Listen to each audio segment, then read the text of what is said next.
Des femmes comme Simone Veil en France, Jean-Philippe Le Guen, le président de l'association yvelinoise Jean Monnet, nous présente le parcours de cette femme qui a marqué son époque et qui a été élue le 17 juillet 1979 présidente du Parlement européen.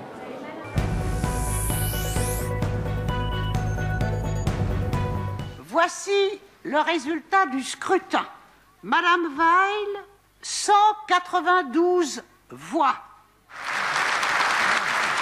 C'est particulièrement symbolique que pour les premières élections au suffrage universel, ce soit une femme, et en plus une femme avec un tel parcours, qui se soit retrouvée présidente. Je pense en effet que nous partageons la même volonté de réaliser une communauté fondée sur un patrimoine commun et un respect partagé des valeurs humaines fondamentales.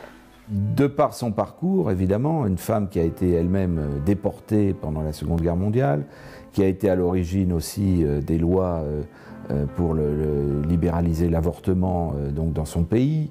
Donc elle ne pouvait qu'apporter des valeurs, en plus du projet à l'époque qui était plus finalement un grand marché commun au niveau de la communauté européenne.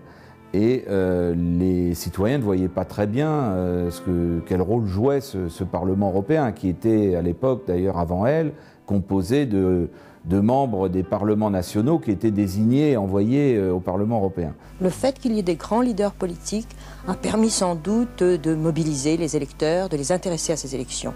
Et maintenant, je crois que ce seront les travaux de notre Parlement, leur qualité, qui devra suffisamment motiver les électeurs pour que la prochaine fois, nous ayons des élus qui vraiment soient ensuite décidés à se consacrer complètement à leur tâche de parlementaire européen.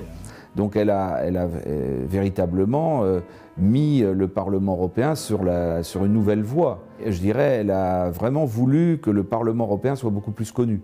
Par exemple, elle a acheté la maison Jean Monnet à cette époque, puisque c'est sous sa présidence que cette modeste demeure où l'Europe est née a été achetée par le Parlement européen pour qu'elle reste un lieu de mémoire de tous les Européens. Elle était très sensible à cette idée d'avoir une mémoire commune et des lieux qui symbolisent la paix, elle qui avait connu la guerre, dans ce qu'il y a de plus terrible, la déportation dans les camps de concentration.